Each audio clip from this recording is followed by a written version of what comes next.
y ha trabajado por aproximadamente 10 años en Deloitte. Antes de ello estuvo en otra empresa y ha venido evolucionando en temas relacionados con tecnología, gestión de tecnología y más recientemente riesgos. Y la perspectiva que va a compartir hoy Andrés con nosotros es una en la cual se concentra en los temas del servicio, contratos y relaciones. Ya tenemos ciertos antecedentes este año, y años precedentes en el club, que hemos hablado de la nube y las cosas relacionadas con la nube, pero hoy Andrés nos va a hablar más de qué implica moverse hacia la nube en términos organizacionales, procesos, riesgos, contratos, relaciones. Usted dirá cuándo prefiere las preguntas. ¿Sí? Bueno, muchas gracias. Muy buenos días a todos. Como explicaba Ignacio, la charla de hoy no va a ser tanto técnica, sino es como más de gestión administrativa, consideraciones legales, a la hora de pensar en hacer un cambio organizacional, un movimiento, una transformación hacia la nube. Entonces, pues inicialmente, aunque no vamos a ver lo técnico, pues sí es importante resaltar tal vez las características principales que tiene, porque dependiendo de la selección de una u otra, pues eso también va a tener su implicación. Antes de comenzar directo en la nube, pues hablamos de outsourcing, hablamos ahora de servicios y hablamos de la nube. Sin embargo, en muchas ocasiones pues nos confundimos si será que la nube es un outsourcing, será que el servicio es igual a la nube, y utilizamos los conceptos de forma equivalente. Hay unas breves diferencias. Por ejemplo, ahí hablamos que el outsourcing al final es llevar una tarea en manos de terceros, tareas que yo realizaba, pues que las asigne algún tercero. Estas cosas pues no son nuevas, las venimos haciendo desde hace mucho tiempo. Iniciamos probablemente con asuntos como de desarrolladores o de soporte técnico, donde no tenía yo la capacidad de cubrir toda una zona, todo un país, me salía muy caro y había organizaciones que daban ese tipo de servicios, entonces lo hacíamos de esa forma. O se hacía contrataciones de equipos y yo quería que me los administraran en varias ubicaciones, pues entonces hay organizaciones que se encargaban de dar ese servicio. Pero también vamos a ver que el servicio pues es un conjunto de actividades que buscan responder a un fin común, a algo que busca una persona. Entonces estamos viendo que llevar algo en outsourcing o contratar un servicio pues puede ser algo semejante. Cuando lo vemos en cloud, finalizamos comprendiendo que esto es un nuevo paradigma que ofrece servicios de computación a través del internet. Entonces estábamos diciendo, pues yo tenía operación interna en outsourcing, se lo quiero llevar a un tercero, ese tercero hace las actividades. El cloud es exactamente lo mismo, pues cada componente que yo llevo tal vez no es solamente la mano de obra, estoy llevando la tecnología y que alguien me provea esa tecnología. Últimamente, a través de esto, pues hubo una explosión, yo diría que todavía no la hemos terminado de vivir, de cantidad de servicios que uno puede acceder por medio de esta tecnología. Por ejemplo, últimamente he visto algunos en Costa Rica donde era tradicional que tal vez un banco diera en outsourcing la cobranza de una cartera. Entonces se lo daba a una persona y ellos comenzaban a hacer. Pues resulta que estos servicios ahora incorporaron plataformas en la nube que tienen CRMs, donde usted pues carga los datos de lo que quiere que se haga en la cobranza. El proceso de cobranza tiene un módulo automático que está en la nube, no está en un data center de aquí, usted no sabe dónde está, y le retorna la información por ese mismo método. Pero adicional de tener ese servicio, digamos, de plataforma, se le mezcla también la parte humana, donde si usted no puede hacer la cobranza de forma automática y necesita hacer algo más complejo, pues yo también tengo el personal y también hago las llamadas de gestión y le doy el seguimiento a toda esa cartera. Ya no se ofrece solo para bancos, ahora pues ustedes verán que hay, llamémosle, instituciones privadas, financieras no reguladas. Entonces vamos a ver empresas como electrodomésticos que tienen grandes carteras de crédito. Ahora vemos que los talleres también están dando créditos. Entonces se ve el crédito, digamos, en muchos lugares. Este servicio pues le sirve a todos. Entonces ahí vemos la mezcla de poder decir, bueno, un servicio tradicional que yo lo enviaba al outsourcing, le mezclo componentes de cloud y estoy armando algo, vamos a ver, estoy armando algo que es totalmente diferente, porque estoy llevando esa tecnología a esos terceros. Pero cuando digo que puede explotar, pues ahí ven ustedes, la imagen nos dice, yo también puedo virtualizar, llamémoslo así, o llevar a la nube los escritorios de los usuarios. Entonces ya no voy a tener toda esa capacidad de procesamiento de almacenamiento local, lo que necesito es una gran conexión a internet y utilizarlos por ahí. Totalmente diferentes los dos servicios. Yo podría hacer el uso de un servicio en la nube que sea un core financiero contable, también que haga toda la administración de ese servicio, y es totalmente diferente. Entonces aquí pues esto nos trajo un cambio significativo en la forma en que se desarrolla, yo diría que los negocios o la plataforma que le da soporte a esos negocios. Inicialmente pues deberíamos conocer también y comenzar a decir, bueno, qué son cosas que están en la nube y qué son cosas que no están en la nube. Una de las características principales que nos va a dar estos servicios de la nube es la elasticidad que tienen para atender la demanda. Problemas que teníamos en un modelo, digamos, de una organización que no tenga outsourcing, sino que no tenga servicios en la nube, es que considera que la demanda es constante. Tenemos una capacidad instalada de personas para atender todas las cosas. Esto es un problema, digamos, de todas las áreas de tecnología, que tal vez tenemos una capacidad instalada para atender requerimientos, para darle soporte a los usuarios y otras cosas más. Pero resulta que la vida no es así, la vida tiene altos y bajos en todo el momento, y mi capacidad instalada no estaba preparada para eso. Entonces, pues hay servicios ahora que me permiten atender esos picos de demanda. Pueden ser picos de demanda si vemos servicios que relacionan la tecnología con la parte humana, pues donde yo pueda decirle, aparte de que me des más procesamiento, necesito más personas para atender eso. Entonces esa elasticidad pues es muy importante. Esto va en función de la demanda. Y por último, al final yo voy a pagar por lo que estoy utilizando. No pago un costo fijo por el servicio que estoy accediendo, sino pues si yo uso más, pago más, si uso menos, pues pago menos. ¿Qué cosas no están relacionadas o no es directamente un servicio, digamos, en la nube? Poder llevar a virtualizar las computadoras, no necesariamente por haber virtualizado una computadora es que ya estoy en una nube privada. Sin embargo, la virtualización es una de las tecnologías más utilizadas o requeridas para todo esto. El hosting tradicional, que yo creo que eran asuntos como de yo compro un hosting donde subo una página web y le contraté a alguien para que hiciera la página que dice misión, visión, quiénes somos y todas esas cosas, pues no necesariamente es considerado como un servicio en la nube tradicional. Y por último, pues el asunto del SOA, que a veces se ofrece como que va a ser la solución, y en realidad la nube pues va a ser uno de los servicios adicionales que va a pasar por ese modelo. Vemos aquí entonces que este cambio, yo diría que este es un cambio de paradigma, y ahí dice que va a ser permanente, y casi siempre en las conversaciones que doy yo hago un análisis de dónde venimos y para dónde vamos. Si nosotros venimos de un cambio, digamos, de modelo económico, a uno le enseñan en la escuela que existía el señor feudal y que existía la era industrial, y después de la era industrial nosotros nacimos como en finales de la era industrial y comenzamos a vivir la era de la información. Esto pues nosotros somos los pioneros en este cambio. Ya las siguientes generaciones que están naciendo ahora, pues ya ellos sí viven la era industrial, nacieron la era de la información, ellos nacieron en esta era. Entonces esto que estamos viendo es la revolución de cómo funciona la era de la información, que el aspecto económico aquí es el valor que tiene la información, no tanto el valor de las unidades producidas. Antes pues el que produzca más va a ser el más rico.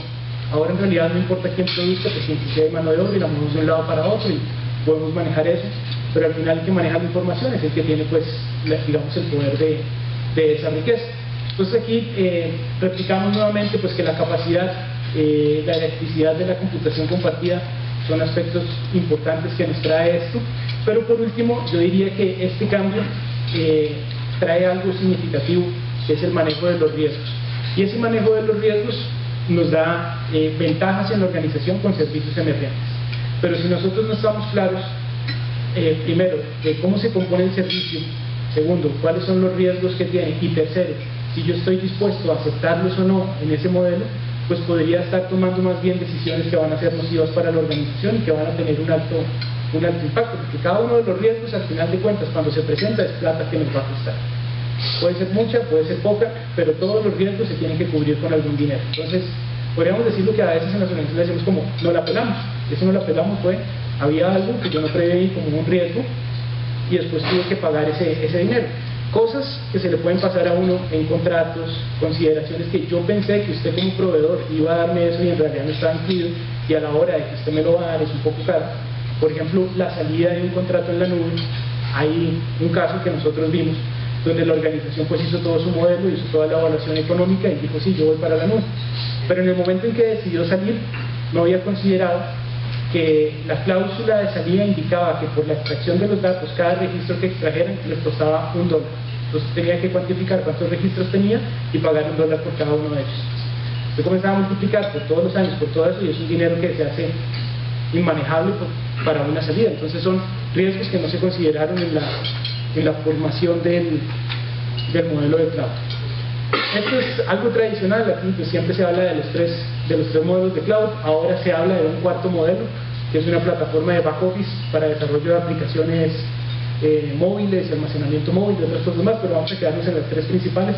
¿Por qué esto es importante? Porque cada una de ellas tiene una forma diferente de operar. O sea, no es lo mismo que usted me vaya a dar el servicio completo con la administración de personas a que solo me dé, digamos, una plataforma que lo administre. ¿Por qué? Porque ese componente de recurso humano que está trabajando ahí puede tener implicaciones tributarias.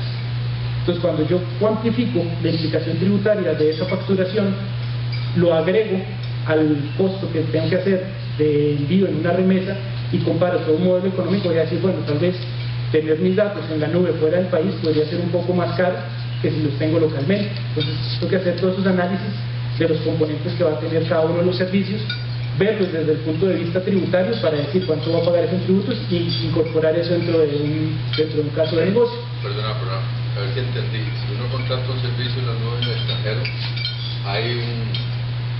tienes que retener impuestos. Es posible. Más adelante vamos a ver una normativa. Yo hice las consultas, hice la investigación previa a todo esto con los compañeros de impuestos. Vamos a ver una parte legal, porque también hay implicaciones legales, civiles y penales. ¿Y a dónde se da el servicio? O sea, si yo entiendo la ley tributaria, si yo compro un servicio en el extranjero, no tengo que retener. Si contrato a alguien en el extranjero que viene a dar el servicio aquí, tengo que retener. Sí, exacto. Vamos a dar la filmina, pero en resumen lo que dice es, si usted tiene todo en el extranjero y lo están administrando, usted tiene que demostrarme que localmente no existe nada, ni un servidor para acceso a ello que usted tenga o que ellos estén administrando localmente.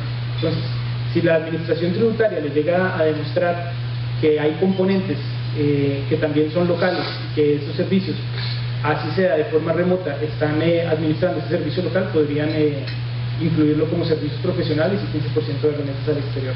Lo que pasa es que esto, hablando con ellos, pues yo les decía, dígame dónde está, y es complicado porque eso no está en la ley, eso está en consultas que se han hecho, en pronunciamientos que vienen. Entonces me hicieron el favor de preparar cuál fue el pronunciamiento y cómo se analizaba, y también es una materia muy nueva desde el punto de vista tributario. Como les decía, cada servicio en cloud va a tener una variación importante.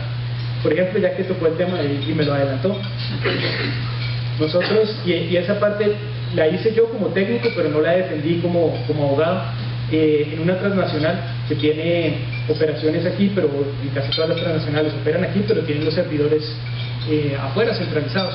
Entonces aquí la disputa que estaba teniendo Hacienda con la organización es que le debían una suma de impuestos por los servicios profesionales de todas esas remesas. El trabajo que nosotros hicimos fue técnicamente pues ir, verificar conexiones, hacer geolocalización de IPs, hacer desconexiones de equipos para ver que si todo seguía funcionando o no, sin que estuviera ahí preparando pues un documento para demostrar básicamente que ese componente que el Ministerio de Hacienda decía que estaba localmente no existía, para que ellos ante el juicio tributario pues pudiesen demostrar que todo eso no era aplicable a la organización y que ese dinero no lo tenían que pagar. Una consulta, ya que bueno, Roberto tocó el tema financiero, a mí también me interesa, digamos, más en la especialidad que se lo tienen ellos. Quisiera también ver si usted en la presentación va a tocar el tema en cuanto a la información. La información, digamos, puede estar en una empresa, pero también es susceptible. Digamos, no sé, en una empresa pública, digamos, si tienen una implicación legal. La pregunta sería...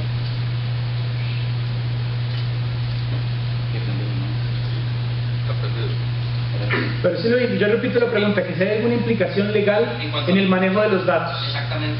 Si hay alguna restricción, digamos, de como una institución pública tenga restricción, alguna ¿Alguna restricción legal para eso? Si hay una restricción, bueno, esto también, yo revisé la lista de participantes y la nube pues tiene diferentes implicaciones dependiendo de la industria o el sector en que se encuentra.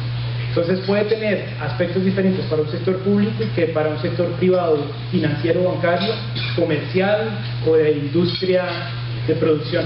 Pues cada uno de ellos tiene que ver sus cosas. Pero sí, vamos a ver un poquito más adelante algo de eso. También me asesoré con una abogada que es la expresidenta de la Corte Suprema, preguntándole qué implicaciones tienen cuando van a haber algunos juicios. Entonces pues ella me referenció a algunas cosas, pero no está tácitamente en la ley. Usted no puede sacar los datos, usted no puede hacer aquí, sino pues cuando se desarrollan los juicios, dependiendo de dónde vayan, pueden hacer uso de diferentes leyes. Pero vamos a ver algunas de esas. Entonces, bueno, regresábamos a esto. Esto ya todos saben que es la infraestructura, que es la plataforma como servicios y que es el software como servicio. Importante para eso, pues tener lo que está resaltado en negrita, porque ahí es donde yo comienzo a decir quién es el responsable de qué y hasta dónde llego yo y cómo me afecta eso legalmente y cómo me afecta eso tributariamente. Siempre lo vemos desde el punto de vista de técnico. Bueno, eso quiere decir que yo compro un software, lo pongo a funcionar, todo va a estar tranquilo y listo. Pero se nos olvidan todos los otros temas, las otras aristas. Otra cosa que es importante, y aquí pues la implicación que hay, sobre todo por lo que usted mencionaba, el manejo de datos de privacidad y de precios de transferencia. Entonces, no es lo mismo que yo tenga una nube pública donde el tercero, que es una empresa comercial totalmente diferente, no tiene ningún vínculo de grupo económico ni nada por el estilo, es el que está prestando el servicio. Entonces tengo una relación comercial, digamos que conocida, se me emite una factura por los precios, yo hice una comparación de precios para ver, hay unas características y le pago.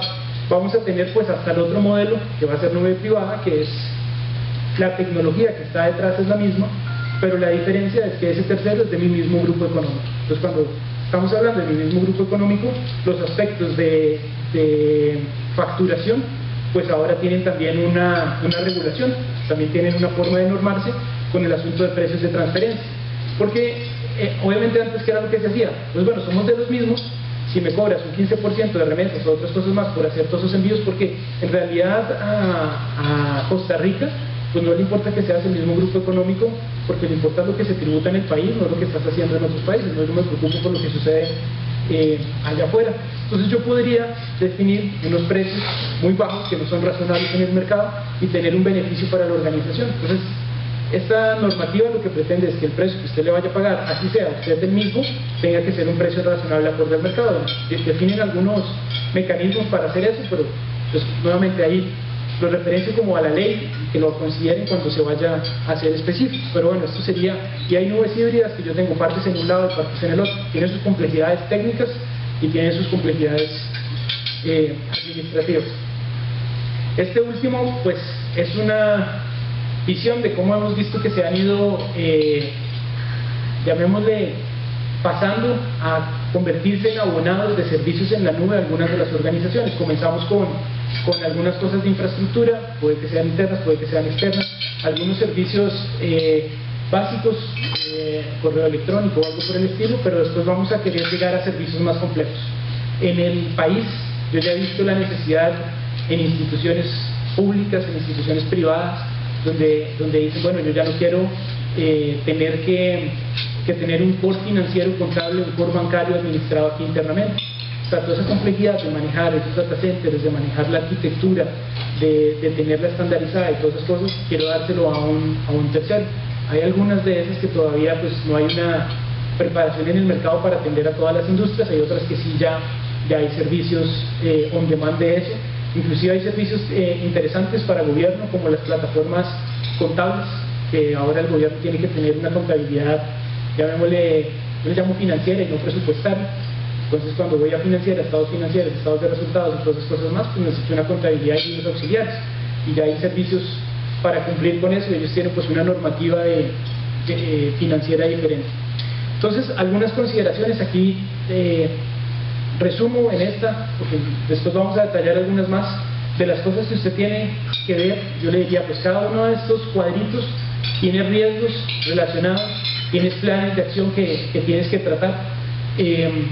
Por ejemplo, el primero, que son servicios operativos. Yo quiero mover X servicio fuera. Digamos que es algo muy simple. Quiero llevar el correo a la nube y quiero que sea un tercero el que me dé el correo y colaboración. ¿Listo? Cuando sucede algún problema técnico, algo tan simple como que yo llamaba al service desk mío para pedir soporte, ¿cómo lo organizo? Le digo a los usuarios que llamen directamente al proveedor, le digo que me llamen al service desk y que de aquí lo envío, o en algunas ocasiones he visto que se omite. Y después cuando comienzan a aparecer los disparos, entonces ahí comenzamos a correr qué es lo que se hace. Cuando hay un cambio en el servicio, cómo configuramos o cómo administramos la coordinación de los cambios en los servicios. Si hay problemas en la capacidad, ¿cómo me vas a decir que tienes un problema en capacidad? Entonces, aquí pues vamos a tener varias cosas que vamos a tener que administrar y coordinar. Pero lo estamos viendo nada más desde el punto de vista tecnológico. Esto, dependiendo de los servicios, pueden tener también un impacto en la forma en que operan los procesos de la organización. Entonces, ahí hay que analizar ese impacto y también poderlo llevar a cabo.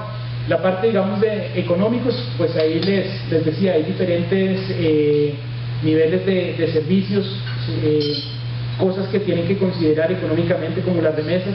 Hay remesas diferentes por licenciamiento, entonces los contratos tienen que estar muy claros si el servicio, yo soy el que está pagando el licenciamiento o es el otro, porque aquí hay contratos muy abiertos donde a veces yo quiero una puerta de salida y lo que le digo es que al final del contrato toda la tecnología y todo el licenciamiento quiero que venga y sea mío, pero cuando yo le digo eso y quiero que me lo traiga aquí, eso va a tener un impacto financiero en tributos que hay que pagar por el uso por la importación de licencias o cosas bien. Vamos a tener cumplimiento, y en cumplimiento pues esto es más complicado de ver porque cumplimiento tengo regulatorio, tengo legal y aquí se abre casi que a cualquier cosa.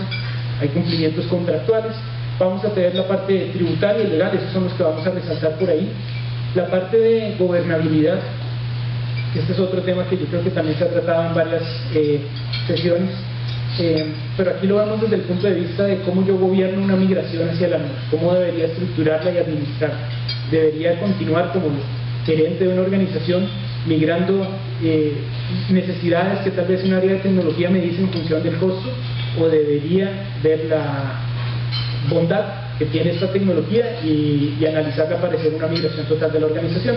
Vamos a ver una filminita nada más, no quise aburrirlos con toda una presentación de la metodología de migración, tal vez podemos hacer en otra, explicando todas las fases y las consideraciones que debería tener, y al final dos ejemplos de cómo se ven, digamos, un roadmap o un plan de migración. Vamos a tener pues la parte de gestión de riesgos que debería aplicar a todos los rubros, sin embargo ya hablamos de algunos riesgos en específico. La parte de privacidad, que es un tema pues importante, no es el asunto nada más de tener los datos afuera o no, sino cuando yo quiero migrar los datos afuera, tengo un impacto, y ya me voy a adelantar otra vez, y es que tengo que consultarle otra vez a todos los, llamémosle clientes, que me habían autorizado el uso de esa información, a decirles que ahora la voy a compartir con un tercero, y que ese tercero, pues cómo la va a manejar y qué es lo que va a hacer con ella. Entonces, si yo estoy migrando una cartera de 2.000 clientes, pues el impacto es, digamos que significativo, porque si yo tengo 2.000, quiere decir que mi tamaño operativo puede ser pequeño, pero si yo quiero hacer esto con 100.000, entonces tengo que ir a buscar a cada uno de los 100.000 a decirles todo esto antes de recibir alguna multa. Bueno, vamos a ver el asunto de gente. Esto también tiene implicaciones en la gente, no lo voy a ahondar específicamente, pero en gente la nube nos ha dado libertad de movimiento, y aquí comenzamos a enredarnos con las políticas de recursos humanos. Puedo trabajar desde la casa, el trabajar desde la casa es un derecho o es un beneficio, cómo monitoreo lo que estás haciendo en la casa, cómo funcionan los planes de continuidad y de contingencia con la movilidad que va a tener ahora el recurso humano, porque ya no está atado a un lugar físico, cómo impacta esto a un departamento de tecnología, su gente y la cultura, cuando yo estaba acostumbrado a entrar en un data center, ver los servidores y cacharrearles ahí directamente, que ahora puede que tenga servicios donde yo nunca veo el servidor, o si tengo un servicio que me deja ver el servidor, veo solo la consola pero no lo veo físicamente, o tengo que coordinar con un tercero para poder hacer algo, entonces tiene un impacto en las funciones. Debería analizar si me va a sobrar gente o no, entonces ahí también hay que considerarlo. Y pues el último, que es el que siempre se ha visto, el de la tecnología, cómo hago las interfaces y cómo otras cosas más, que ese sí no está incluido. En la parte de servicios operativos, yo diría que es una fase de las importantes, porque yo debo analizar cuáles son los procesos que que ese tercero va a ejecutar cuáles son esos procesos que yo necesito que ese tercero tenga, pero así como dicen, caché, que nunca le vayan a fallar, porque en caso de que a él le pase algo, el impacto para mí va a ser significativo. Vamos a tener diferentes servicios. Aquí, por ejemplo, con normativa de la banca había una confusión, porque la normativa de la banca establece que si usted tiene un proveedor externo, pues la normativa le dice que tiene que enviar un auditor externo que audite ese tercero. Hay dos problemas. Uno, ¿cómo selecciono qué es lo que tiene que auditarle al tercero? Y dos, más importante, ¿cómo sé que el tercero tiene que ser auditado o no? Entonces, la primera auditoría que se realizó, pues su jefe seleccionó más o menos viendo qué impacto en relación de procesos tenía, pero eso no está claro en la normativa. Pero después, esa confusión de qué le pido al tercero, la he visto en contrataciones donde lo que yo estoy contratando es personal para la mesa de servicio y le pido a esa empresa que tiene que tener implementado un modelo COVID. No suena razonable porque uno, ellos no están aportando sus procesos. Vienen a utilizar los míos, utilizan mi infraestructura, utilizan todo lo que yo tengo. Entonces, a mí no me importa si ellos tienen una estrategia o no, si tienen una buena gestión de riesgos o no, tal vez desde sustituir personal, pero yo debería preocuparme por pedirles todo eso, a diferencia de tal vez alguien que me dé un software como servicio, un por financiero contable. Bueno, a él sí me interesa ver cómo es su proceso de control de cambios, cómo hace para la capacidad, cómo hace los respaldos, me interesan muchas cosas.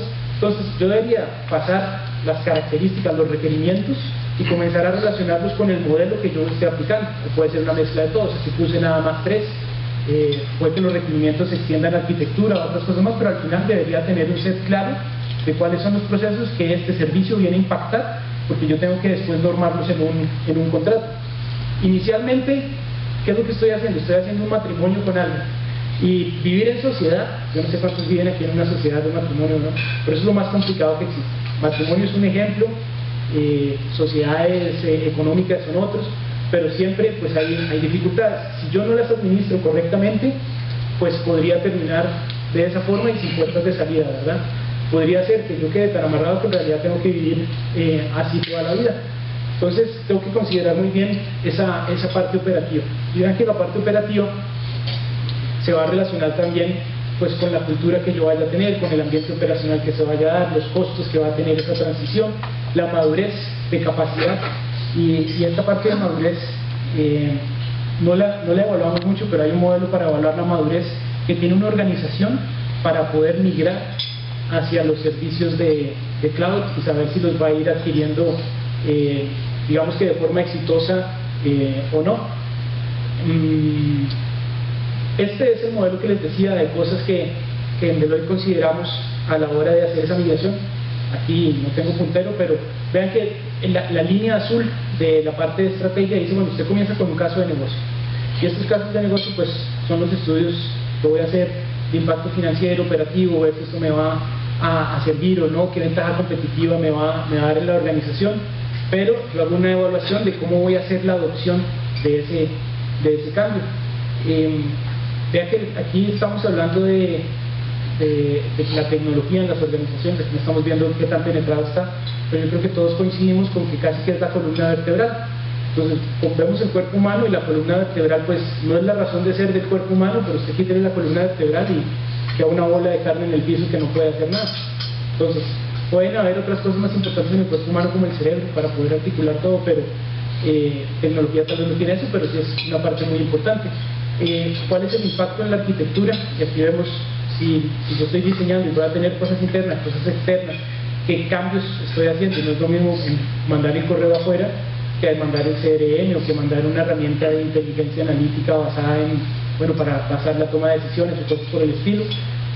¿Cuál va a ser ese modelo operativo? Que es lo que les explicaba anteriormente, cómo es que nosotros nos vamos a estar coordinando como organizaciones para que todo vaya a funcionar, y sobre todo si el tercero llega a tener alguna visibilidad hacia mis clientes, yo debo administrarlo con mucho más cuidado, porque quiere decir que él también ya está representando a la organización, eso puede hacer afectación de servicios e imagen. Bueno, aquí tenemos la capa de cómo los procesos de negocio van a estar siendo impactados, si esto modifica el modelo de negocio y la estrategia de la organización, y yo creo que podría llegar o tiene la capacidad de tener estas herramientas para que modifiquen la estrategia, y al final, pues cómo va a ser el ecosistema en que va a funcionar toda la nube dentro de la organización. Pero ya pasamos a la ejecución, y vamos a ver que esto debería ser un modelo paulatino de ir adoptando las tecnologías, de irlas migrando. Al final, pues todo proyecto tiene la posibilidad de fracasar, ¿no? Y el hecho de que esté en la nube no está blindado a que no va a fracasar. Así el proveedor sea muy bueno y tenga muy buenas características de servicio, puede que yo sea el que no esté preparado y que yo haga que ese proyecto vaya a fracasar. ¿Cómo selecciono al proveedor de ese servicio? Hay todo un método también para poder hacer las evaluaciones. Hablamos de los acuerdos de niveles de servicio, que esos ya van para arriba y para abajo, pero los acuerdos de niveles de servicio al final son contratos en respuesta a, y lo más importante es que van a tener penalidades. Entonces, ¿cómo le doy seguimiento a esas? Bueno, primero, ¿cómo las establece las penalidades? Y he visto muchos contratos que tienen las penalidades, pero yo como empresa no tengo procesos para darle seguimiento a los cumplimientos y a hacer que esas penalidades se vayan a retiro, ¿no? Entonces, al final quedé casi en el mismo punto. Era mejor Perdona, Andrés. tener algo o no tener nada. Perdona, ¿no te parece increíblemente complicado todo eso? Dicen que si hay algo sencillo, llame a los abogados y los auditores, ¿verdad? O sea, no sé, o sea, hace sentido todo lo que estás diciendo, pero lo veo increíblemente complicado. Yo diría que la complicación la damos nosotros mismos de la forma en que se diseña el proceso. Si queremos ser, tal vez me voy a pasar a la siguiente figura, si queremos ser muy usados, aquí vemos una forma de implementación donde yo voy a comenzar con la facilidad que tienen las aplicaciones. Voy a comenzar con servicios que vayan a ser más simples. ¿Qué quiere decir? Que no tienen tantas consideraciones operativas, que no tienen tantas consideraciones de niveles de servicio, financieras y todas esas cosas. Pero yo voy agarrando experiencia y voy obteniendo para cuando llegue y diga, ahora sí, voy a darle el corazón de cómo yo opero a un tercero. Pero yo ya tuve experiencias previas anteriores. Entonces, nosotros hablamos que en realidad si una organización quiere migrar totalmente su operación a la nube, le podría tardar 2 o 3 años en poder llegar a tener toda esa madurez. Y aquí al final, ya que estamos por acá, Tener un aprendizaje hacia los modelos. exacto. Porque lo que pasa es que, no sé, es como pasar de ser soltero a casado. Eso es un impacto. Está complicado. Y nadie le enseñó a uno eso. O sea, los papás en la escuela, en la universidad, nadie le dijo esa vaina. Pero, por ejemplo, ya que tocamos eso, una compañera que se casó recientemente, ella tuvo una situación y bueno, tenía problemas con esas cosas simples, que dejó el cepillo de dientes acá, que colgó los calzones allá, otras cosas más. Pero le llegó un impacto y le dijo el caballero, me voy por 2 años a hacer una maestría.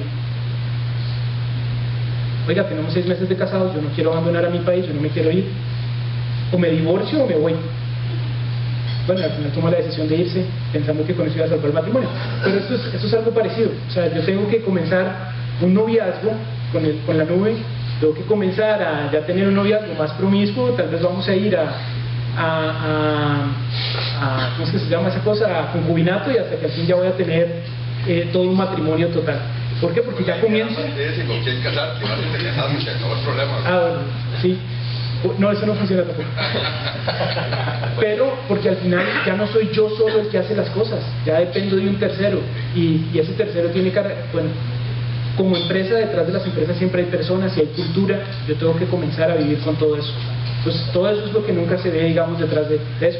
Y al final aquí pues vamos a ver que yo no necesariamente tengo que tener todo en un solo modelo. Yo puedo tener cosas que las mandé al público, al privado, cosas que eran híbridas, cosas que la administro desde la plataforma, desde la infraestructura, que lo hago yo, que aprovisiono una plataforma con un proveedor tercero, o que en realidad tengo software as a service que el departamento de tecnología nunca vio las configuraciones. Entonces ya son modelos, sí, son muy complejos.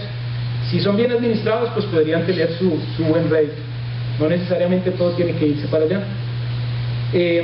Bueno, aquí cuando yo quiero normar toda esa relación, pues todas estas cosas las tengo que tener claras. Ahí hablamos de la parte de gobierno, riesgo, cumplimiento, comunicaciones, porque yo diría que la mayoría de los problemas que se nos presentan es problemas de comunicación. Yo esperé que usted iba a hacer esto, usted nunca me informó esto. Yo le dije que moviera A, sí, pero yo vi que A y B siempre los tuvimos juntos, entonces moví los dos. No, pero yo te dije solo A, no A y B, o sea, que entendió mal. Suposiciones. planes de cambios, o sea, yo debería estar preparado para coordinar los cambios. No es como que yo llegue a la casa hoy y resulta que la casa está vacía porque nos mudamos. ¿Y quién decidió mudarse? ¿Cuándo dijimos que nos íbamos a mudar? Y nada, todo tiene que estar como muy coordinado. Ahora hablamos de la parte de analytics, de Big Data y todo eso. También tiene que estar considerado si va a haber algo de explotación de analytics y sobre todo hacia las proyecciones futuras. Y creo que por aquí es por donde comenzamos casi siempre, cómo funciona el mantenimiento y el soporte de la infraestructura. Mucho nos concentramos tal vez aquí y se nos olvida todo el resto de ese panorama.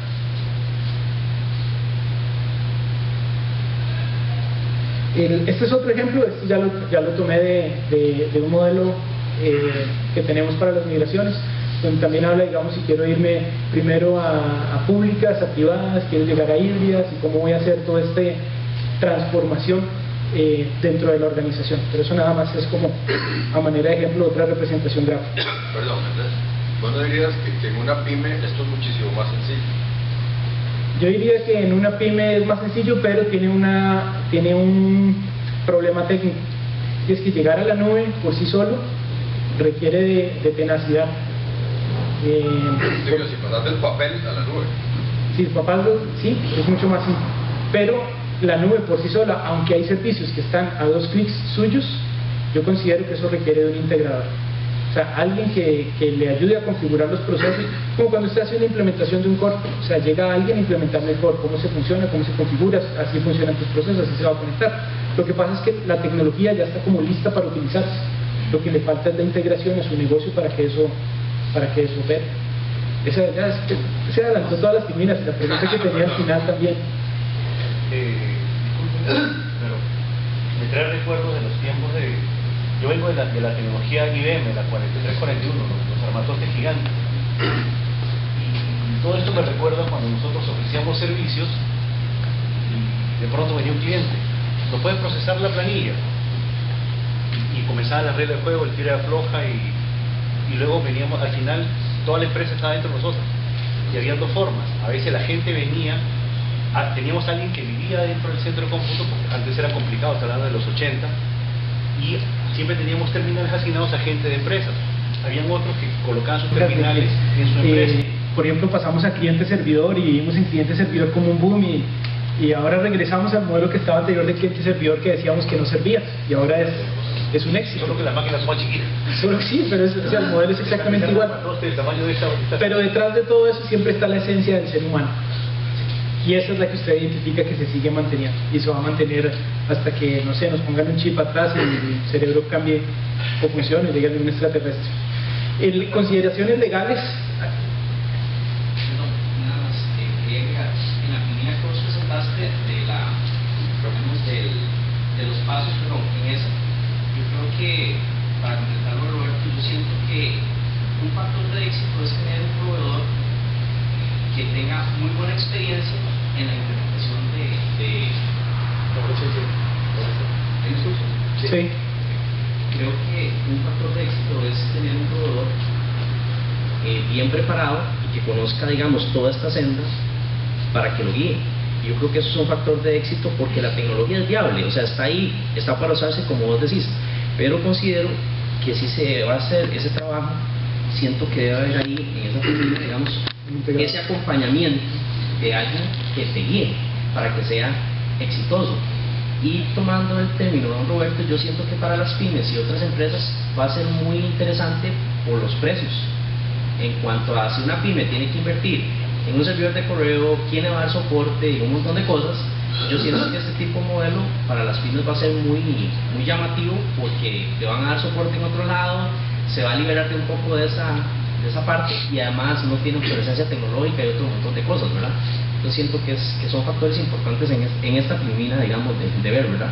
Claro, y de recalcar. Sí. Yo, como una experiencia personal, yo la ayudé, mi esposa montó una MIPYME, ya clases de robótica y ahora tiene un bus y hace un montón de cosas por ahí, pero obviamente una maestra de preescolar y la tecnología no se conjugan correctamente. Pero ella utiliza factura electrónica de proveedores locales como Software as a Service para poder hacer el proceso de de facturación. La contabilidad obviamente no la lleva, pero entonces tiene un servicio de outsourcing que le hace eso.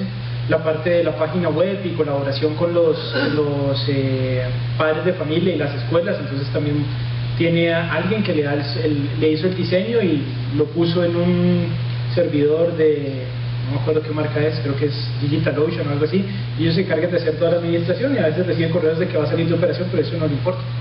Pero ya tiene, digamos, toda esa administración detrás y no sé, lleva un año y yo nunca le he visto como que la tecnología es un problema para mí en el desarrollo de eso. Tiene otro tipo de problemas, pero la tecnología ya no ha sido lo que le demanda el tiempo de operación. Correo electrónico, todo eso está por allá. En la parte legal, aquí resalté 3 como porque no los resalté en otras filminas para profundizar.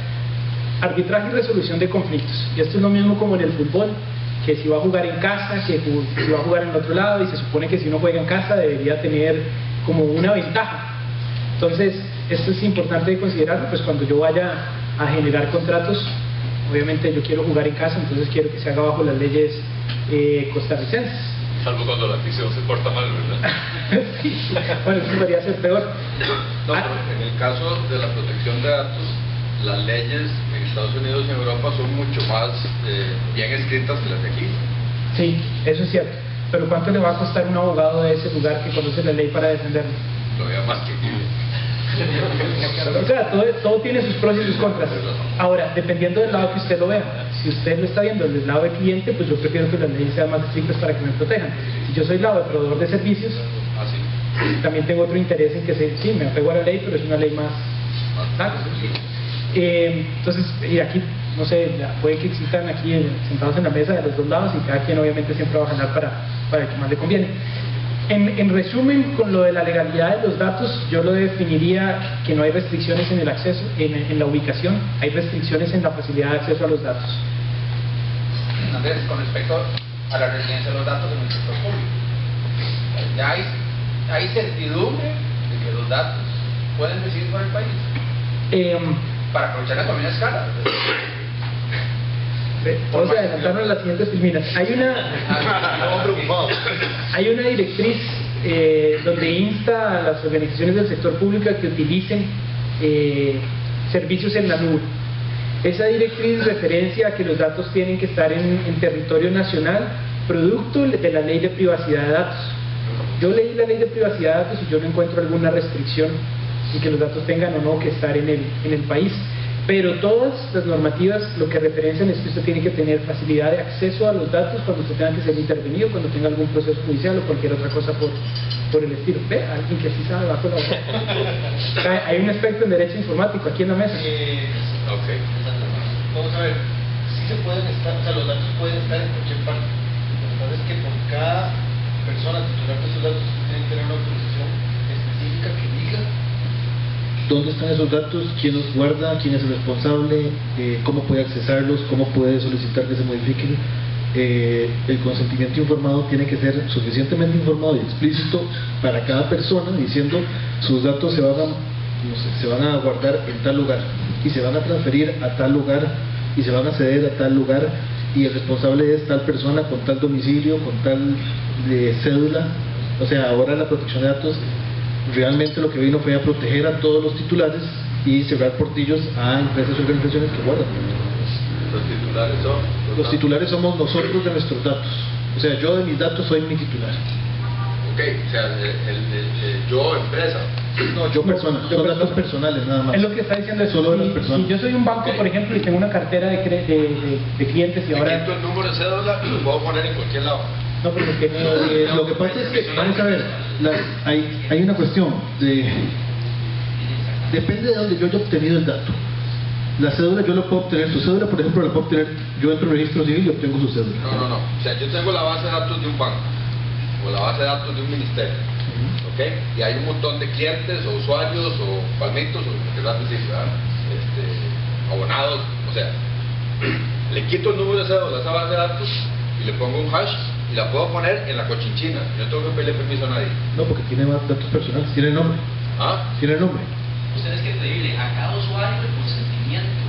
Lo que tienen que hacer previamente... Bueno, personalizo, o sea, le quito el nombre también, o sea, le pongo un hash. Si lo desasocia, sí podría ser.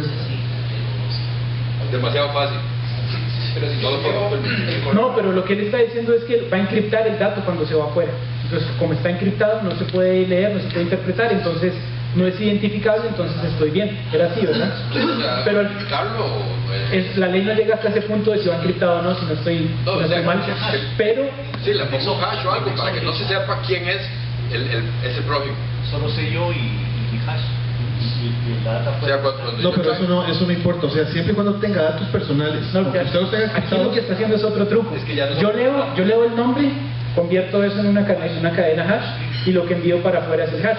Pero igual me estoy dejando el nombre aquí. Cuando tenga que hacer envío y recepción, tiene que haber un proceso intermedio que diga cuál es el hash que viene y a quién correspondía de aquí, y el de aquí llega allá.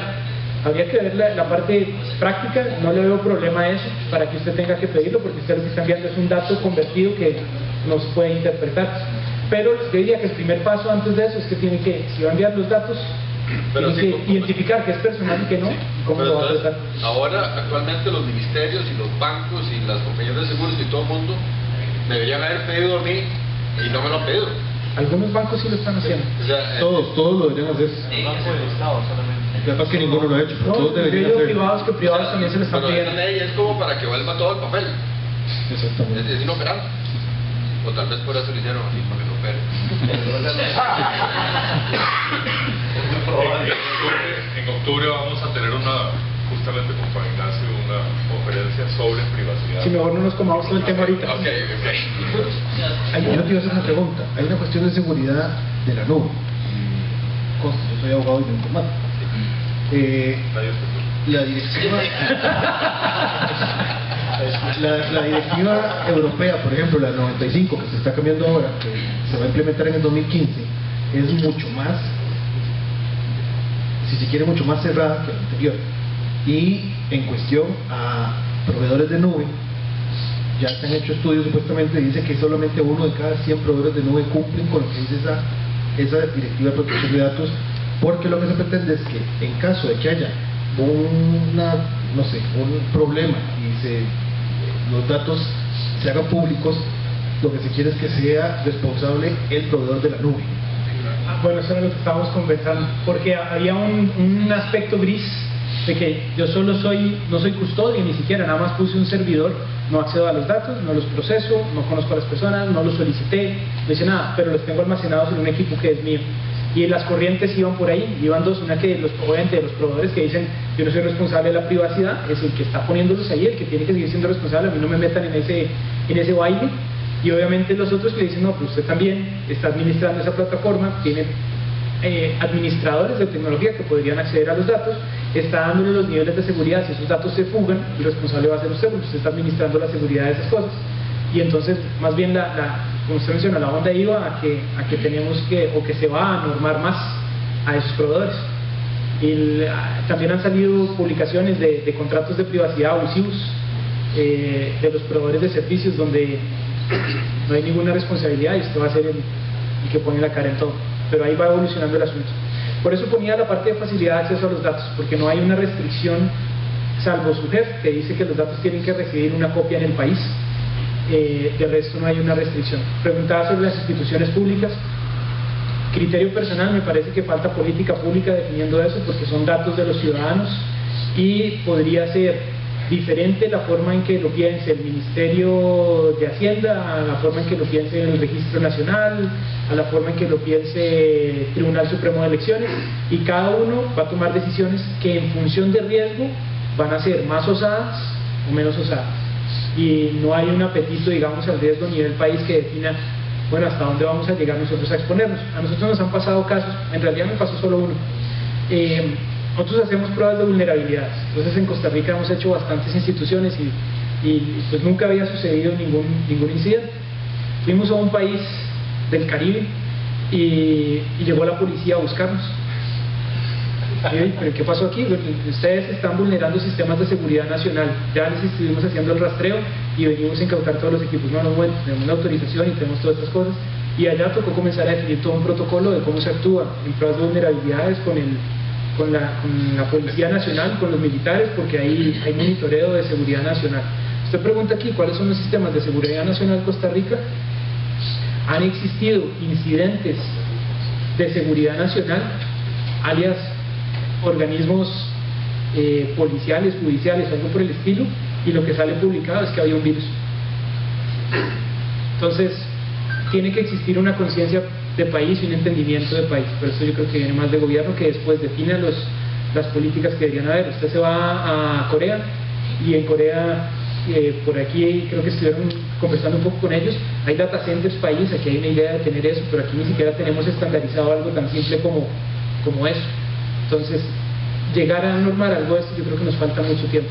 Y podría que sí, nos vayan a pasar cosas donde las instituciones no están normadas, van a tomar decisiones y nosotros vamos en la colada de por medio sin derecho al berreo. Lo que estoy viendo que la ley está previendo la facilidad de acceso a datos y otras cosas, que es como el Estado vigilante, o sea, esa hacienda que quiere tener acceso a los datos. La dice. Y ahí se habla de correcto, sí, ahí se habla de tribunales también, ¿verdad? La filmina que acabas de quitar. Sí. Pero el problema es yo como usuario, si hay un mal uso de mis datos y están fuera del país, estoy tostado, tengo que irme a un tribunal de Estados Unidos o de Corea, bueno, al menos está en China, para peor de colmos, ¿verdad? Ahí habría que ver el dato, el proceso, quién es la contraparte suya local, probablemente su proceso inicie con el local, pero ahí sí es mejor llamar a los abogados y a los expertos tributarios en toda esa cosa. Bueno, primero un poco respondiendo lo que decía el otro colega, yo sé que en la Procuraduría la posición es bastante cerrada. Si hablan con algunos de los que están en la parte de informática en la Procuraduría, ellos son de la tendencia de que los datos no se pueden sacar. Pero bueno, cada administración tendrá que hacer sus cosas. Ahí podríamos hablar con el ex procurador, que ese sí lo tengo sentado cerca. Y lo otro es que en el susodicho reglamento de esta ley hay una aberración terrible, que es que el Estado, a través de la Dirección de Datos, tiene que tener un usuario root con acceso irrestricto 24/7 y de oficio a todas las bases de datos de usuarios de la información personal. Eso está en el reglamento de la ley de protección de datos. Un usuario privilegiado es inconstitucional, pero así está en este momento. Para que entonces, hasta que alguien no lo llegue a la sala cuarta, no se va a anular, hasta que alguien no lo modifique. Bueno, continuando con la parte de revisar un poquito qué impactos hay, pues está el Código de Normas y Procedimientos Tributarios, el Código Tributario. Pues obviamente define todo el aparato tributario del país, las sanciones, penas de cárcel y otras cosas más. Obviamente la primera línea que dice que el incumplimiento de entrega de información, cualquier empresa lo va a ver como insignificante, 2 salarios mínimos se los pago y ya está. Pero lo que puede darse en un caso de estos es la forma en que usted no entregó la información, si la entregó modificada o no, si después lo van a ver que usted está obstruyendo el proceso, que usted está haciendo sabotaje. Si está haciendo sabotaje y se deja meter el gol por un delito penal de la información, pues podría tener otras implicaciones. El requerimiento de la información, aquí dice que se les tiene que entregar toda la información que ellos pidan en el medio en que la pidan, no establece el plazo, pero por lo general, consulté con los abogados que litigan tributariamente y dicen que casi siempre piden 10 días. O sea, una vez que usted es notificado, a los 10 días tiene que entregar todo. Entonces, yo tengo que prever esto en la forma de extraer la información de los servicios que tengo en cloud. Si yo no puedo atender eso en los 10 días, ya tengo que comenzar a ver cómo hago para bailar con el Ministerio de Hacienda sin que se ponga fea la fiesta. Tengo la parte de libros digitales y factura electrónica. Esto ya es muy reciente. Aquí lo que le permite a las organizaciones es que ya no tienen que tener papel para llevar libros digitales y para hacer la facturación electrónica. Aspectos importantes: los proveedores de facturación o los proveedores de estas soluciones tienen que estar inscritos en Hacienda. Entonces, un check mínimo que hay que hacer es: si yo te contrato un servicio, yo necesito ver que usted es proveedor autorizado ante el Ministerio de Hacienda, si no, pues estoy en un incumplimiento de ley. Pero tenemos otras cosas, como si yo voy, tal vez no en software as a service, en infraestructura as a service o platform as a service, debo garantizar el acceso físico al Ministerio de Hacienda de forma irrestricta. Y también es un acceso 24/7 con un usuario para ver los datos. Una consulta, para apoyar esta parte, bueno, la dejé de resolución, pero digamos es débil en el sentido de que puede variar de acuerdo a la persona que venga, digamos, a Hacienda, siento yo. Pregunta, ¿qué hay ahorita de políticas para fortalecer esto? ¿Va a pasar a ser ley, por ejemplo? Porque si vamos a llegar a este nivel con una resolución de ese tipo, digamos, yo siento que es un poco un poco débil, y para poder normar esto tendría que ser ley, ¿verdad? Y tendría que ser emanada de la parte de Hacienda.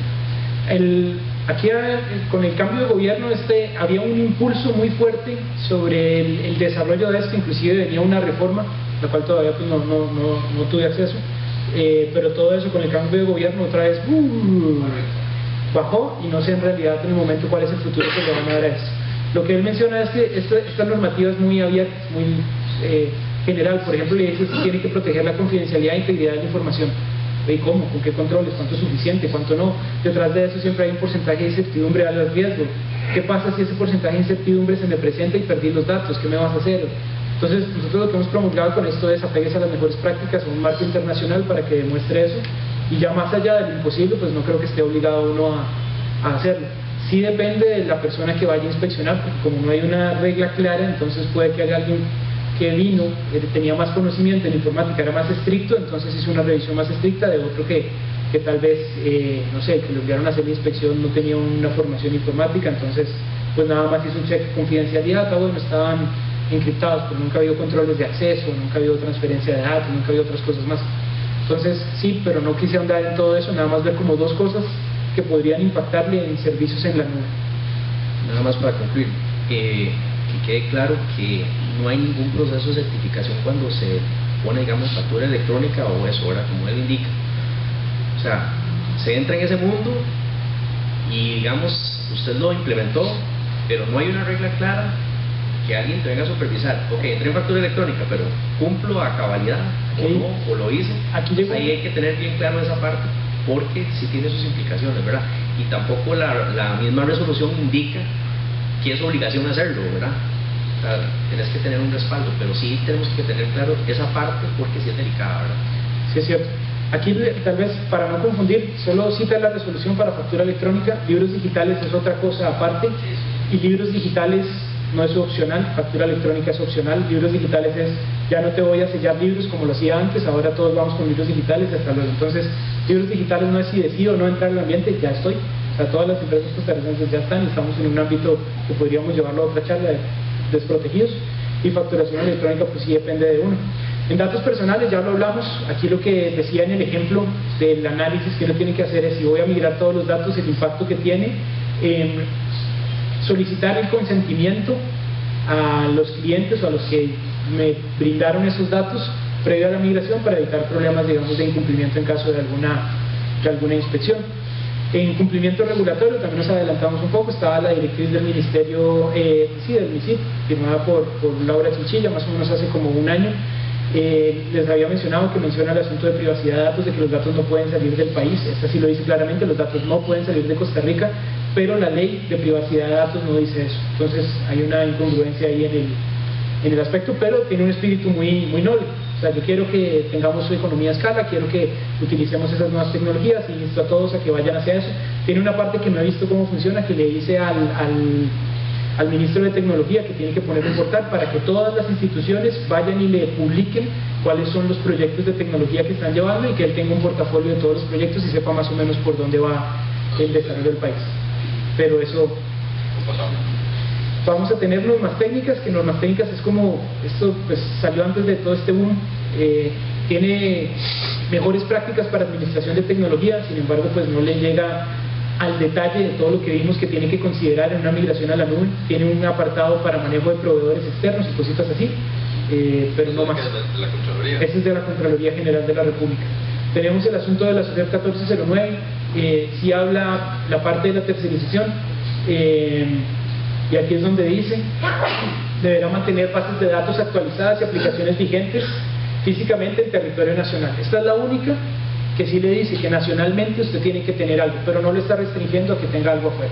Usted puede decir, yo tengo el principal aquí, el alterno afuera, o tengo dos principales y los estoy replicando, siempre que cumpla con esto que está por aquí.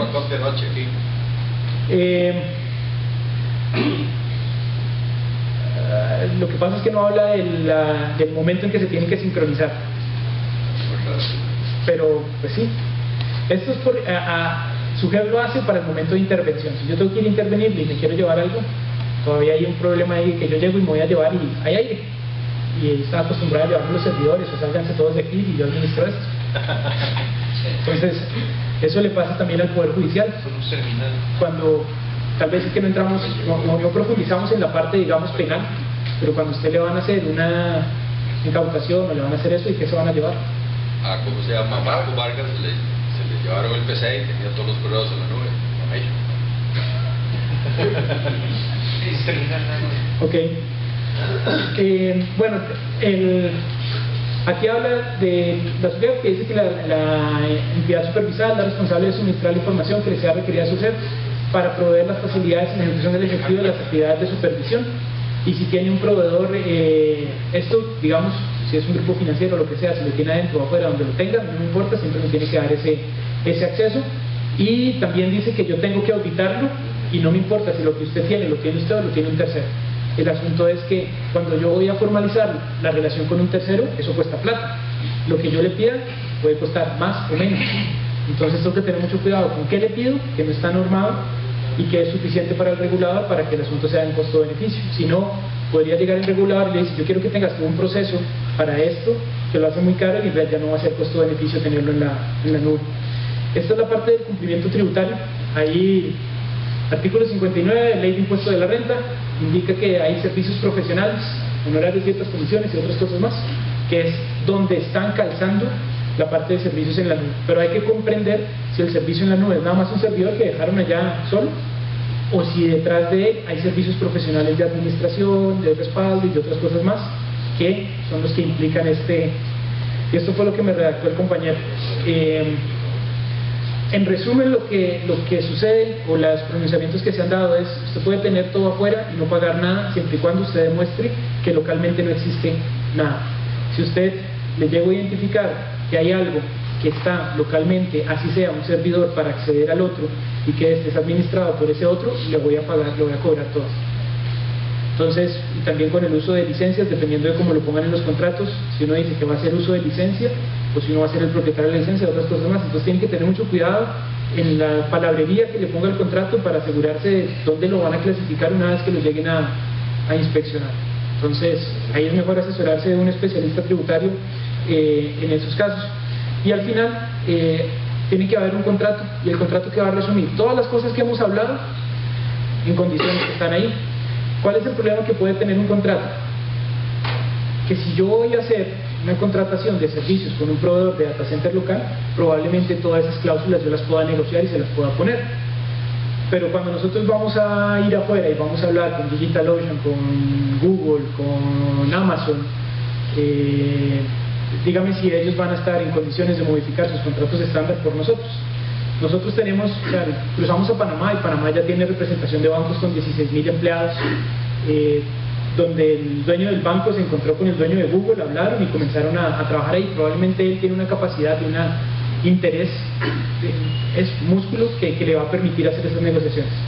Pero empresa local costarricense, yo diría que no llegamos. La Nación negoció con Google el contrato, yo sé que le cambiaron cláusulas. Ah, bueno. Puede haber sido circunstancial, ¿verdad? Para entrar al mercado, lo que fuera, ¿verdad? Pero sí, es claro. Eso depende también de que cuando negoció con Google había que ver si el integrador de por medio directamente. Ok, está bueno el caso. La Nación. A la Nación, claro. La Nación. Y en conclusión, al final, ya está muy trillado el asunto de los mitos y verdades, pero vamos a discutir un poquito de eso. No todas las nubes se miden con la misma vara. Yo diría que eso es una verdad.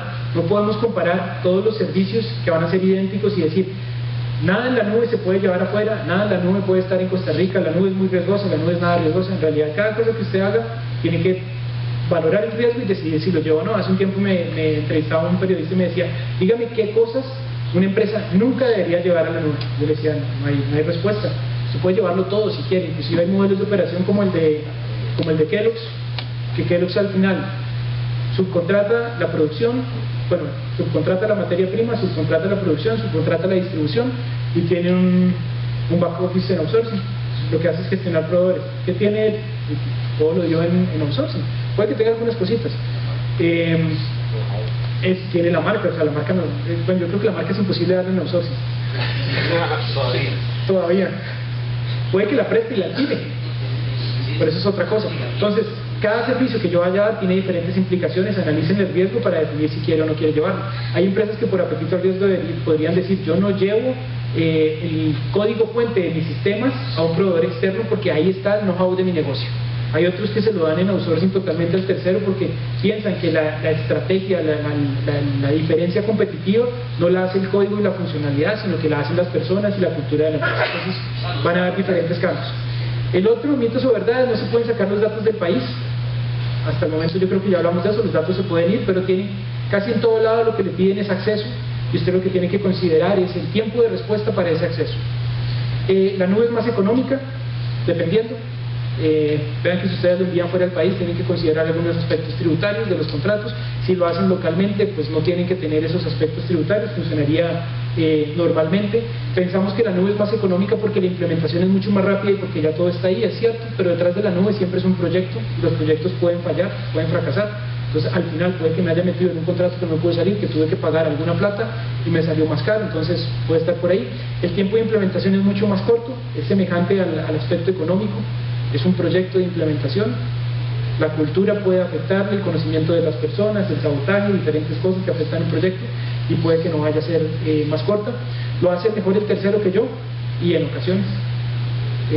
Pensamos que por el nombre tal vez debería ser así, a veces uno llega y conoce la cocina y se persina y se va. Entonces no necesariamente todo el tiempo es así. Y la otra cosa, como les decía, el mundo no es constante, el mundo tiene picos, tiene altos y bajos. Pues hoy puedo ser el mejor proveedor, pero tuve un revés económico, tuve una inversión que no era la correcta, la economía cambió y resulta que ahora soy el peor porque no me alcanza la plata para pagar salarios, para obtener el nivel de servicio, otras cosas más. Entonces eso de ser el mejor no es constante. ¿Podría ser más seguro y confiable? Depende también, o sea, no es una verdad absoluta, tampoco es un mito absoluto, pueden ser valorados los riesgos de todo esto. Y de esto pues yo creo que hablamos del segundo. Lo primero que quería traer digamos como a discusión, que no lo menciona directamente en la presentación, es si los servicios de telecomunicaciones para implementar esto en Costa Rica pues están preparados en capacidad y en costo. Estamos llevando todo afuera, eso quiere decir que tengo que tener un canal de comunicación pues muy estable y de buena calidad. Entonces esa es una, y la otra es, si yo quiero llegar allá, la variedad de integradores que ofrecen servicios en el mercado es suficiente, todavía tienen que desarrollarse. Ahí si no preguntan nada. Tal vez un matiz, sí, definitivamente el tener un buen canal y ancho de banda para acceder a servicios remotos, ¿verdad? Es fundamental. Pero hay otro matiz que uno le puede dar a tu primera pregunta, y es que muchos operadores de telecomunicaciones se están convirtiendo en operadores de servicios de la nube. AT&T está moviéndose en esa dirección, ¿verdad? En realidad sí, tienen un fuerte movimiento a convertirse. Esperado que Elixir y Raxa se hubieran movido en esa dirección. Pues sí se han movido, ya tienen un data center. Solo falta llenarlo. Sí, pero más allá. Falta la visión de utilizarlo y proveer el servicio. Bueno, y no necesariamente solo los canales de comunicación internacional, los canales locales también todavía estamos pendientes de un anillo de fibra óptica para diferentes operadores y otras cosas más para poder tener. Pero siendo justos, ¿verdad? O sea, las telecomunicaciones de hoy con las de hace 5 años son totalmente diferentes. Bueno, eso sí es cierto, pero lo que pasa es que también evolucionamos y somos más, cada día somos más exquisitos. Sí, pero estamos mucho mejor y mejor cada día. El costo de las telecomunicaciones internacional puede ser prohibitivo. Si vos querés replicar una base de datos en Estados Unidos es carísimo. Pero tener acceso confiable a los datos en Estados Unidos es rentable, eso es rentable. Ok. Bueno, esto era lo que teníamos para el... Yo quería proponerte en el tema de la privacidad y de si los puedo sacar o no los puedo sacar. Todo me da vueltas y me hace estar de acuerdo con Snowden, que la única solución es encriptar todo, tanto cuando está viajando como cuando está guardado. O sea, encripción fuerte para todo y se acaba el problema, no necesitamos más abogados. Todos esos años en la universidad y la especialización, No, digo yo, o sea, me parece que ahí muere el asunto, ¿no? Sí, la encripción hace que la localidad no sea importante. Exacto. y pues ahí está migrando Google con todos sus datos para que la NSA no pueda olfatearlo. Todo en el aire, en tránsito y en reposo. Los datos siempre deben estar encriptados, la encripción fuerte. Y el manejo de las llaves para encriptar y desencriptar es un problemón. Sí, tenés que ponerlo. Se mueve el problema para otro lado. Sí, eso es Un hijo mío trabaja en una corporación a la hora de estar en los sistemas, encriptando, ¿verdad? Porque a veces, claro, se golpea. Sí, bueno, lo pagas en procesador, ¿verdad? Exactamente. Pero le sacas el software a todo, ¿verdad? Entonces los dispositivos se van a volver encriptadores y desencriptadores. Digo yo, ¿verdad? El problema es cómo hacer que los abogados de las diferentes entidades públicas entiendan esto. Yo tocan Abogados y la auditoría interna. y yo trabajo en Microsoft y lo que está diciendo Roberto es totalmente cierto. O sea, la factura electrónica en México, la SAT de México, funciona de esa manera. Funciona en la nube, absolutamente. Es un proyecto muy exitoso de Cuarto Meses que se pagó en otros cuartos y viaja todo encriptado, está en la nube. O sea, primero estuvo esta misma discusión, al final la solución fue esa, o sea, nube encriptada. Y hubo una buena interpretación. Creo que aquí en Costa Rica la discusión ni siquiera empieza. Sí, es cierto, pero hay una resistencia al cambio, un miedo, y alguien que yo creo que pesa más todavía que legal, que está antes de legal, es auditoría interna. Y antes de echarse el pleito, mejor no hacer nada. Y hay otro problema, porque tuve la oportunidad de conversar con el ex vicepresidente, con Luis Lieberman, y le preguntaba que cuál era de los problemas, digamos, que había visto más fuertes en gobierno. Me explicaba eso, yo le decía que el problema que yo veía era la gente. Pero él me aclaraba que el problema que existía era que era un modelo donde si usted tenía una idea y usted quería desarrollar algo y eso salía mal, la protección que le da el Estado a usted para eso es nula. Entonces, usted tiene que cubrir sus abogados, tiene que cubrir todo su proceso administrativo para defenderse, y el costo es muy elevado. Entonces, prefieren no hacer cosas, no proponer, para no tener que llevarse, digamos, esas situaciones. Entonces, cuando yo veo algo nuevo que puede tener un cambio que me representa un riesgo, donde después me van a cuestionar por eso, más fácil es decirle que no. Pero lo contrario también es cierto, que si usted no hace nada, no pasa nada. Pues hay A muchos nadie casos así. nunca en el sector público lo han castigado por no hacer nada. O sea, Abel Pacheco lo institucionalizó. ¿O no? Sí, pero ese es el modelo que ha Ahí es estado. donde estamos. Y también el modelo es perverso, porque por ejemplo vi un caso de una muchacha en un banco público que ella me pidió que le asesorara así sin costo, que le diera ideas, porque ella identificó un fraude en las tarjetas que uno de sus colaboradores estaba cometiendo. Entonces él hacía reversiones en periodos anteriores, un problema del software, y me decía que después de que ella lo denunció, que lo había identificado, tenía un proceso abierto contra ella por ser la jefa y permitir que el fraude se hubiera presentado. Entonces, cuando usted ve eso en un ambiente, en un banco, usted está estimulado a hacer cosas o totalmente desestimulado. Y ella me explicaba el caso: mire, este sistema tiene 20 años, yo lo tengo hace 4 años, he pedido cambios en el sistema, no me los han dado, y yo no conozco cómo lo administra tecnología. O sea, el ambiente las tenía de ganar, pero tenía que buscar asesoramiento, tenía que buscar un abogado, tenía que ir a hablar todo el proceso. De cuenta propia. De cuenta propia, para definir que no era ella la que estaba haciendo el fraude y que se había presentado por otras circunstancias de gobierno de la organización que estaban fuera del control de ella. Entonces, ese ejemplo se presenta en infinidad de cosas. Entonces, ¿qué es más fácil? No hacer nada. Yo no hago nada, igual me están pagando, igual tengo lo que necesito para vivir, no me llevo esos problemas y, como decía, nadie me va a venir a perseguir por no hacer nada. Bueno, pues muchas gracias. Gracias.